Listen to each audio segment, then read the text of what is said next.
À mesure que l'on s'interroge sur ce que nous croyons savoir, d'où nous venons, la portée réelle de nos actes, on finit par s'apercevoir que l'on nous a menti. Le mensonge s'est répandu dans toutes les institutions. Vous pensez vraiment qu'il n'y a que l'institution de la religion qui n'a pas été touchée ? Les institutions religieuses de ce monde sont à l'origine de ce foutoir.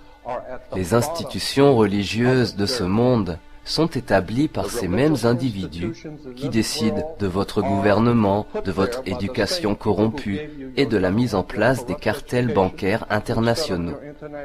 Nos dirigeants n'en ont rien à faire de vous ou de votre famille. Tout ce dont ils se soucient et qui les a toujours intéressés, c'est de contrôler ce foutu monde. On nous a occulté la présence véritable du divin dans l'univers, ce que l'homme appelle Dieu. J'ignore ce que Dieu est, mais je sais ce qu'il n'est pas. Et à moins que, et jusqu'à ce que vous soyez prêts à regarder la vérité en face, où qu'elle aille, qu'importe vers qui elle vous mène, si vous voulez regarder dans une autre direction, ou si vous voulez jouer aux bons élèves, alors quelque part sur la route, vous comprendrez que vous avez affaire à la justice divine. À mesure que vous vous cultiverez, vous comprendrez d'autant mieux d'où proviennent les choses et tout deviendra plus clair. C'est là qu'apparaîtront des mensonges de partout. Il vous faut connaître la vérité et la rechercher car la vérité vous libérera. Certains doivent trouver difficile d'avoir fait de l'autorité leur vérité plutôt que de la vérité leur autorité.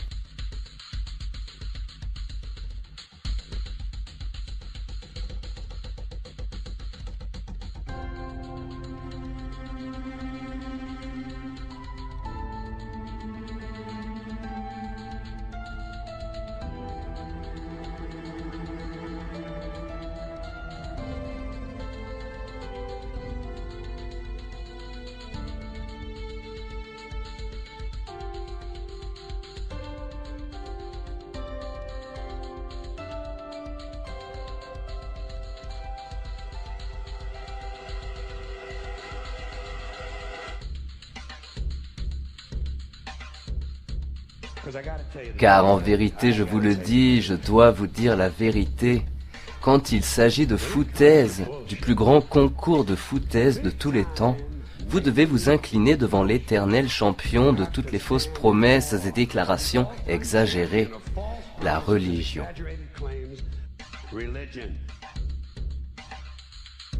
Réfléchissons un instant. La religion a en effet convaincu la population qu'il existe un homme invisible vivant dans les cieux qui regarde tout ce que vous faites chaque minute de votre vie. Et cet homme invisible a fait une liste spéciale de 10 choses qu'il vous interdit de faire. Et si jamais vous faites une de ces 10 choses, il existe un endroit tout particulier, rempli de flammes, de fumée, de brûlures, de tortures et d'angoisse, où il vous enverra vivre pour vous faire souffrir, vous brûler, vous étrangler, vous faire hurler et pleurer encore et toujours, jusqu'à la fin des temps. Mais il vous aime.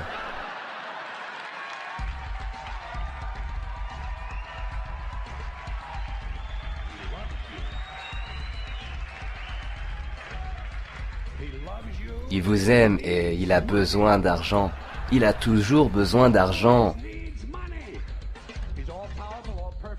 Il est le Tout-Puissant, la perfection, l'érudition et la sagesse. Malgré ça, il ne peut pas se passer d'argent.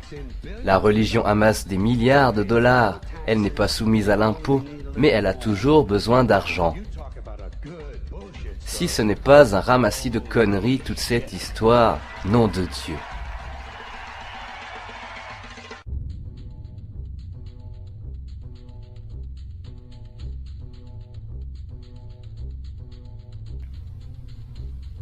Première partie. La plus fabuleuse histoire jamais racontée.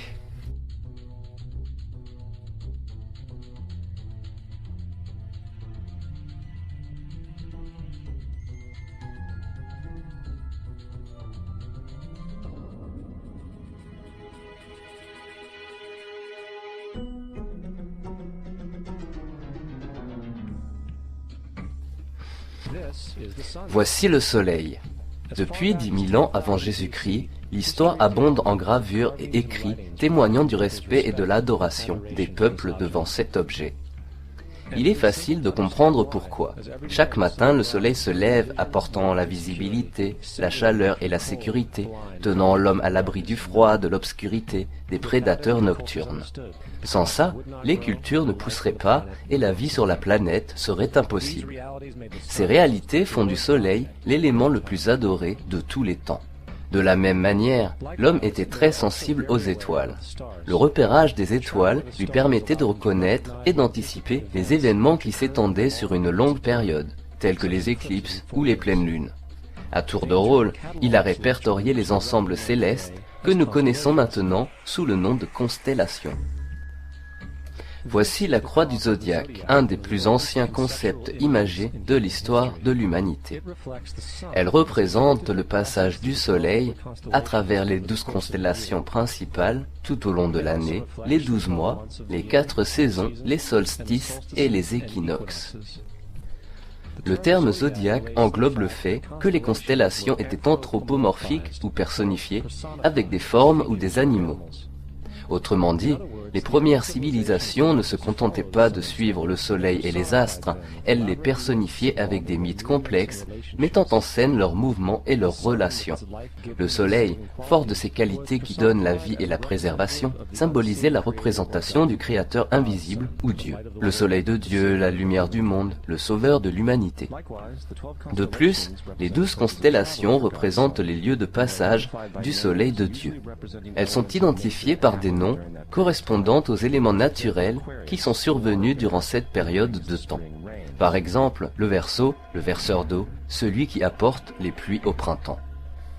Voici Horus. Il est le dieu soleil de l'Égypte autour de l'an 3000 avant Jésus-Christ. Il est l'incarnation de la vie du soleil racontée dans une série de mythes allégoriques impliquant le déplacement du soleil dans le ciel. À partir d'anciens hiéroglyphes égyptiens, nous en avons appris beaucoup sur ce messie solaire. Par exemple, Horus, qui signifie soleil ou lumière, avait un ennemi appelé Seth, étant l'incarnation des ténèbres de la nuit. De manière métaphorique, chaque matin, Horus gagnait le combat contre Seth, tandis que le soir, Seth l'emportait sur Horus et l'envoyait dans les enfers. Il est important de rappeler que le combat entre ombre et lumière, ou le bien contre le mal, constitue une des dualités de la mythologie, la plus omniprésente jamais connue, et elle est, à ce jour, toujours exprimée sous diverses formes. De façon générale, l'histoire d'Horus est la suivante. Il est né le 25 décembre de la Vierge Easy Mary. Sa naissance fut aussi annoncée par une étoile à l'est que suivirent à leur tour 3 rois afin de situer et décorer le sauveur nouveau-né. À l'âge de 12 ans, il est un enfant prodigue de l'enseignement. À l'âge de 30 ans, il est baptisé par une personnalité nommée Anup et commence enfin son règne. Horus avait 12 disciples avec qui il voyagea et réalisa des miracles tels que guérir les malades et marcher sur l'eau. Horus était connu sous divers noms d'expressions comme la vérité, la lumière, le fils oint de Dieu, le bon berger, l'agneau de Dieu et beaucoup d'autres encore. Suite à la trahison de Typhon, Horus fut crucifié et enterré pendant 3 jours, puis ressuscita.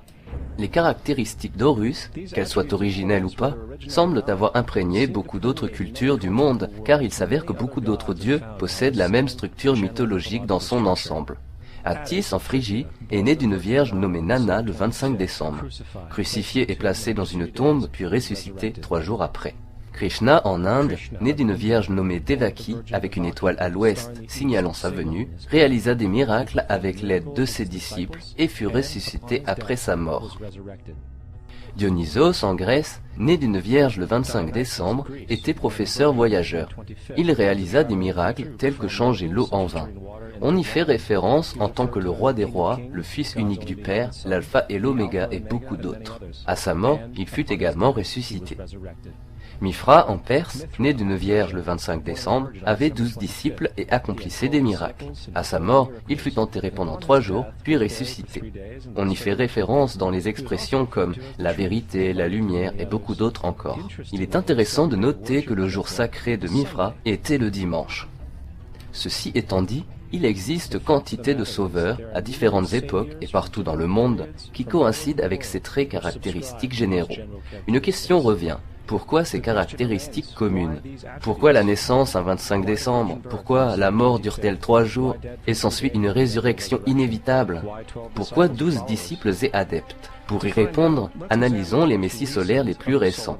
Jésus-Christ est né de la Vierge Marie un 25 décembre à Bethléem. Sa naissance fut annoncée par une étoile à l'est que 3 rois étaient censés suivre afin de localiser et décorer le nouveau sauveur.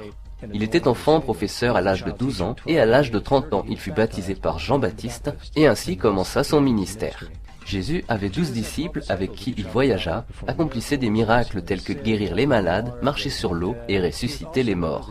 Il était également connu sous les noms suivants: le roi des rois, le fils de Dieu, la lumière du monde, l'alpha et l'oméga, l'agneau de Dieu, etc. Après que son disciple Judas le trahisse et le vende pour 30 pièces d'argent, il fut crucifié et placé dans une tombe, puis 3 jours après, il fut ressuscité et fit son ascension dans les cieux. Pour commencer, la succession des naissances est de nature purement astrologique. L'astre se trouvant à l'est est Sirius, l'étoile la plus brillante dans le ciel étoilé et qui, le 24 décembre, s'aligne avec les 3 étoiles les plus brillantes de la ceinture d'Orion. Ces 3 étoiles brillantes dans la ceinture d'Orion portent les mêmes noms qu'elles portaient dans les temps anciens, les 3 rois. Voici donc les 3 rois et Sirius, l'étoile qui brille le plus dans le ciel. Elle se dirige tout à l'endroit du lever du soleil, le 25 décembre. Voilà pourquoi les 3 rois suivent cette étoile à l'est, pour localiser l'emplacement du lever du soleil, de la naissance du soleil. La Vierge Marie représente la constellation de la Vierge, aussi connue sous le nom de Virgo, la Vierge en latin. On fait également référence à Virgo quand on parle de la maison du pain. La représentation de Virgo est une Vierge tenant un épi de blé.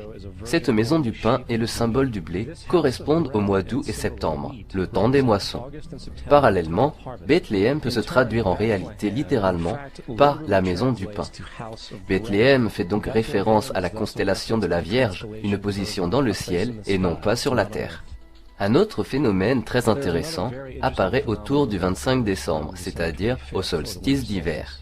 À partir du solstice d'été jusqu'au solstice d'hiver, les jours deviennent plus courts et plus froids. Du point de vue de l'hémisphère nord, le soleil opère un mouvement vers le sud, il devient plus petit et se fait plus rare. Le raccourcissement des jours et la fin des récoltes à l'approche du solstice d'hiver symbolisent pour les anciens le processus de la mort. C'était la mort du soleil. Ainsi, le 22 décembre, la mort du soleil était entièrement achevée. Étant donné que le soleil s'est déplacé continuellement pendant 6 mois, il atteint son point le plus bas dans le ciel. Arrivé à ce stade, une chose curieuse se produit. Le soleil cesse de se déplacer vers le sud, et ceci est perceptible du moins pendant 3 jours. Pendant ces 3 jours de repos, le soleil reste à proximité de la croix du sud, aussi appelée la constellation de la croix. Suite à cette période de temps, le 25 décembre, le soleil se déplace d'1 degré cette fois-ci vers le nord, ce qui annonce des jours plus longs, de la chaleur et le printemps.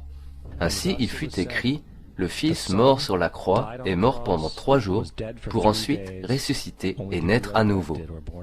Voilà pourquoi Jésus et nombre d'autres dieux du soleil ont en commun la crucifixion, la mort des 3 jours, puis le concept de résurrection. Cela correspond à la période de transition du Soleil avant qu'il emprunte le chemin inverse vers l'hémisphère nord lorsqu'il apporte le printemps et la providence. Cependant, on ne célébrait la résurrection du Soleil qu'à partir de l'équinoxe du printemps, autrement dit à Pâques. Ceci s'explique par le fait qu'à l'équinoxe de printemps, le Soleil l'emporte officiellement sur l'obscurité malveillante et à mesure que la durée du jour devient plus importante que les nuits, les conditions favorisant la vie au printemps réapparaissent. Ce qui nous amène à la symbolique astrologique, visiblement la plus répandue concernant Jésus, les 12 disciples. Ils correspondent en réalité aux 12 constellations du zodiaque. Jésus étant le Soleil, il voyage avec elles. Dans les faits, le nombre 12 revient souvent tout au long de la Bible. Revenons à la croix du zodiaque, qui est la vie symbolisée du soleil. Ce n'était pas qu'une simple expression artistique ou un outil visant à suivre le mouvement du soleil, c'était aussi un symbole spirituel païen dont la simplification ressemblait à cela. Ceci n'est pas un symbole du christianisme, c'est en fait une adaptation païenne de la croix du zodiaque.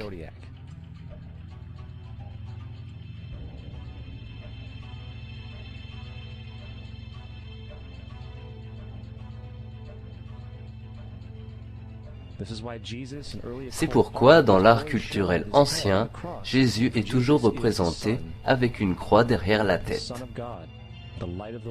Car Jésus est le soleil, le Fils de Dieu, la lumière du monde, le Sauveur ressuscité qui revient toujours, comme il le fait tous les matins avec la gloire de Dieu, qui protège de l'œuvre des ténèbres en renaissant tous les matins.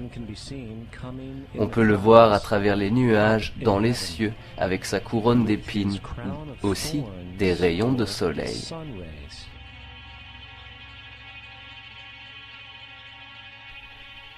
Parmi les nombreuses métaphores astrologiques ou astronomiques de la Bible, une des plus importantes concerne les époques.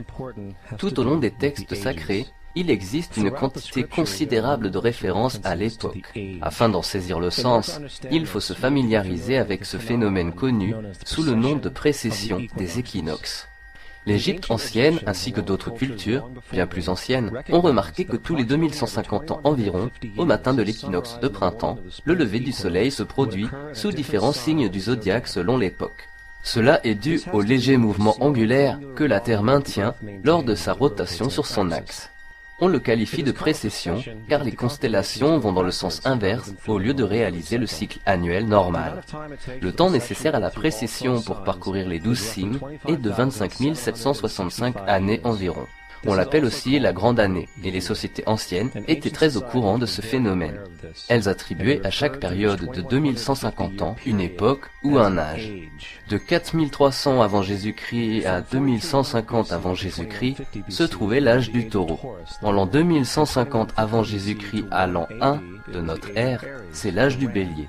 Puis, de l'an 1 à l'an 2150, c'est l'âge du Poisson, époque dans laquelle nous sommes de nos jours. Ensuite, aux alentours de 2150, nous entrerons dans une nouvelle ère, l'âge du Verseau. Par conséquent, la Bible reflète de façon générale le mouvement symbolique à travers 3 âges, tandis qu'elle annonce leur ordre. Dans l'Ancien Testament, lorsque Moïse descend du mont Sinaï avec les 10 commandements, il est très en colère de voir son peuple en adoration devant un agneau en or. Il brisa donc les tablettes en pierre, puis il poussa son peuple à s'entretuer afin de les purifier. Beaucoup de spécialistes de la Bible attribuent cette colère au fait que les Israéliens priaient une fausse idole ou quelque chose de ce genre. En réalité, le taureau en or symbolisait Taurus le taureau, puis Moïse représente le nouvel âge, celui du bélier. C'est pourquoi les Juifs encore aujourd'hui soufflent dans la corne du bélier. Moïse représente le nouvel âge. À l'arrivée d'un nouvel âge, tous doivent oublier l'ancien âge. D'autres divinités opèrent aussi ce genre de transition. Par exemple, Mithra, une divinité pré-chrétienne, tue le taureau dans la même symbolique. Quant à Jésus, il est la figure qui escorte vers l'âge qui succède au bélier, l'âge du poisson ou les 2 poissons. La symbolique du poisson est très présente dans le Nouveau Testament. Jésus nourrit 5000 personnes avec du pain et 2 poissons. Au commencement de son ministère, alors qu'il parcourt la Galilée, il vient en aide à 2 pêcheurs qui le suivent. Nous connaissons tous cet autocollant Jesus Fish que les gens collent à l'arrière de leur voiture. Peu d'entre eux en connaissent la signification véritable. C'est un symbole astrologique païen qui représente le règne du soleil pendant l'âge du poisson. De plus, la naissance la plus couramment acceptée correspond exactement au début de cet âge. Dans Luc 22:10, quand ses disciples demandent à Jésus quand se situera la prochaine Pâque après qu'il disparaisse, Jésus répond : « Lorsque vous entrerez dans la ville, vous rencontrerez un homme portant une cruche d'eau. Suivez-le dans la maison où il entrera. » Ces écrits sont de loin les plus parlants de toutes les références astrologiques. L'homme qui porte une cruche d'eau est le Verseau, celui qui verse l'eau. Il est aussi représenté comme l'homme versant la cruche d'eau. Il correspond à l'âge qui se trouve après le poisson.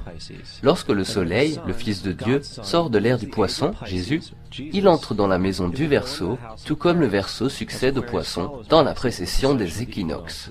Jésus veut simplement dire qu'après l'ère du poisson viendra l'ère du Verseau.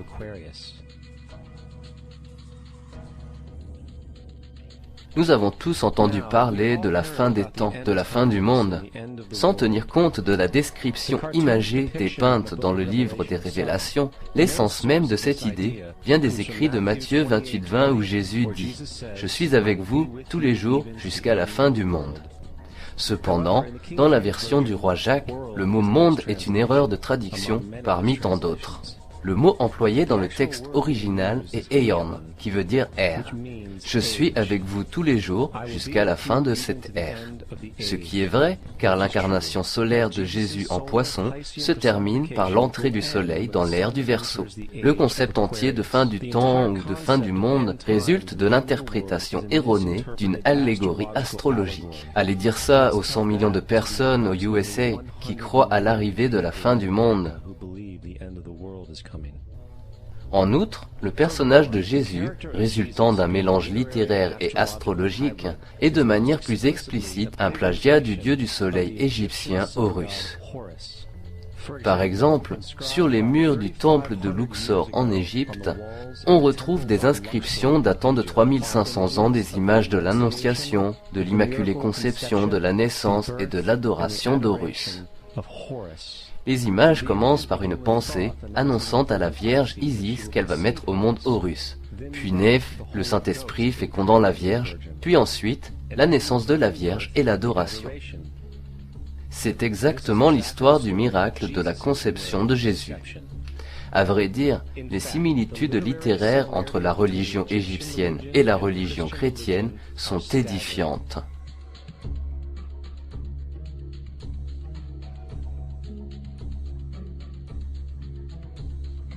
Le plagiat continue. L'histoire de Noé et de l'arche est directement issue de cette tradition. Le concept de pluie diluvienne est omniprésent dans l'Antiquité, avec pas moins de 200 citations qui se chevauchent à différentes époques. Cependant, il ne faut pas remonter bien loin pour trouver une source pré-chrétienne dans l'épopée de Gilgamesh, écrite en 2600 avant Jésus-Christ. Ce récit parle d'une pluie diluvienne commandée par Dieu, d'une arche avec des animaux à son bord, et même d'un lâcher et du retour d'une colombe. Tous ont des points communs avec l'histoire biblique, parmi d'autres vraisemblances. Et puis il y a le plagiat de l'histoire de Moïse. Concernant la naissance de Moïse, il est écrit qu'il fut placé dans un panier en roseau et laissé à la dérive dans un fleuve afin d'échapper à un infanticide. Il fut ensuite recueilli par une fille de la royauté, puis élevé par elle comme un prince. Cette histoire de bébé est un panier s'est inspirée directement du mythe Sargon d'Akkad qui date d'environ 2250 ans avant Jésus-Christ. Sargon naquit et fut placé dans un panier d'osier afin d'éviter l'infanticide. Il fut laissé à la dérive dans un fleuve. Il a ensuite été recueilli et élevé par Aki, une sage-femme de la royauté. De plus, Moïse est connu comme le législateur, le donateur des 10 commandements. Néanmoins, l'idée de transmission de la loi par Dieu à un prophète du haut d'une montagne constitue aussi un thème ancien. Moïse n'est qu'un législateur parmi une longue lignée de législateurs dans l'histoire de la mythologie. En Inde, Manu était le grand législateur. En Crète, Minos gravit le mont Dictée où Zeus lui donne les lois sacrées. En Égypte, c'est Misiz qui porte les tables en pierre sur lesquelles sont gravées les lois de Dieu. Manu, Minos, Misiz, Moses. Pour ce qui est des 10 commandements, ils seraient tirés du chapitre 125 du livre des morts égyptiens. Dans le livre des morts, l'expression « je n'ai pas volé » devient « tu ne voleras pas ». « Je n'ai pas tué » devient « tu ne tueras point ». « Je n'ai pas raconté de mensonges » devient « tu ne devras pas faire de faux témoignages », ainsi de suite. En résumé, la religion égyptienne est probablement à la base du fondement de la théologie judéo-chrétienne. Le baptême, l'au-delà, le jugement dernier, la naissance de la Vierge, la résurrection, la crucifixion, l'arche d'alliance, la circoncision, les sauveurs, la communion, le déluge, Pâques, Noël, et beaucoup d'autres sont tous des concepts égyptiens prédatant largement le christianisme et le judaïsme. Justin Martyr, un des premiers historiens et défenseurs chrétiens, écrivit: lorsqu'il est dit que Jésus-Christ, notre Maître, a été conçu sans union sexuelle, a été crucifié, mort et ressuscité à nouveau, puis qu'il est monté au ciel, nous n'avançons rien de différent de vos croyances concernant le fils Jupiter. Il dit dans un autre écrit, « Il est né d'une vierge, acceptez ce point en commun avec vos croyances en Perséus. » Il est évident que Justin et d'autres précurseurs chrétiens savaient à quel point le christianisme et les religions païennes se ressemblaient. Mais Justin trouva une solution. Selon lui, c'est le diable qui est responsable. Le diable avait prévu de venir avant le Christ pour influencer le monde païen. Des intégristes chrétiens fascinants. Ces gens-là croient réellement que la Terre est âgée de 12 000 ans. Je le jure devant Dieu. J'ai alors posé la question à l'un d'entre eux. Et les fossiles de dinosaures? Il a répondu. Des fossiles de dinosaures, c'est Dieu qui les a mis là pour tester notre foi.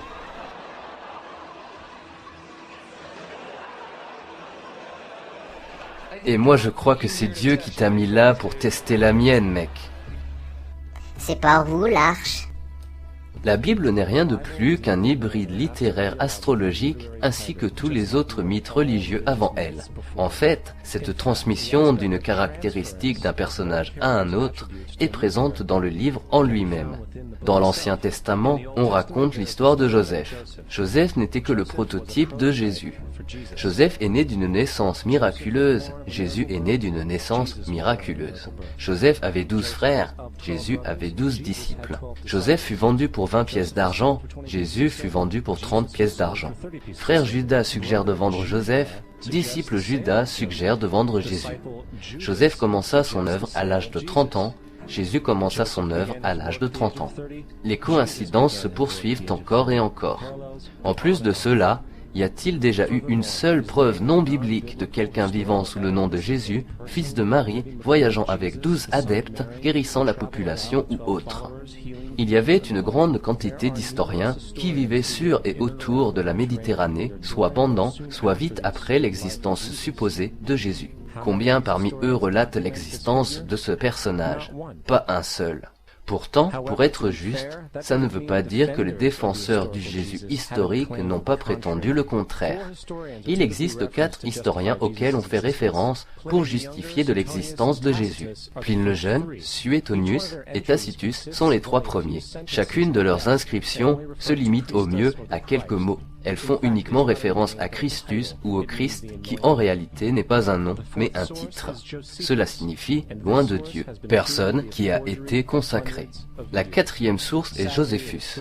Il a été prouvé pendant des siècles qu'elle était fausse. Malheureusement, elle est toujours considérée comme la vérité. Ne pensez-vous pas qu'un type ressuscité d'entre les morts, puis monté au ciel devant les yeux de tous, et qui aurait fait une foule de miracles qu'il revendique, n'aurait pas marqué davantage la mémoire historique? Ce ne fut pas le cas, car une fois que l'on pèse le pour et le contre, il y a finalement peu de chances pour que Jésus ait réellement existé. La religion chrétienne n'est qu'une parodie du culte du soleil, dans laquelle on a mis le nom du Christ à la place du soleil, et à qui on a voué un culte originellement voué au soleil. Nous ne cherchons pas à être méchants, mais il faut s'en tenir aux faits. Nous ne souhaitons pas heurter les sentiments de certains, mais nous voulons rester académiquement corrects dans ce que nous comprenons et tenons pour vrai. Le christianisme n'est tout bonnement pas basé sur la vérité. Nous trouvons que la chrétienté n'est en fait rien de plus qu'une histoire romancée développée politiquement. La réalité, c'est que Jésus était la divinité du soleil de la secte gnostique du christianisme. Et comme tous les dieux païens, il était un personnage de la mythologie. C'est la classe politique de l'époque qui vit un intérêt d'utiliser l'histoire du personnage de Jésus pour contrôler la société. En l'an 325 après Jésus-Christ à Rome, l'empereur Constantin réunit le concile de Nicée. C'est au cours de ce rassemblement que les doctrines publiques du christianisme furent établies. Et ainsi commença la longue histoire des massacres chrétiens et de l'imposture spirituelle. Pendant les 1600 prochaines années, le Vatican maintient son emprise politique sur toute l'Europe, nous conduisant vers des époques aussi joyeuses que l'âge des ténèbres, ou vers des événements rayonnants comme les croisades et l'Inquisition.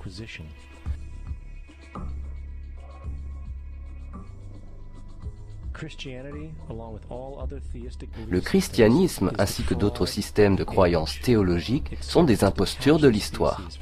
Elles visent à couper les espèces du monde naturel et diviser les hommes entre eux. Elles soustraient la soumission aveugle à l'autorité.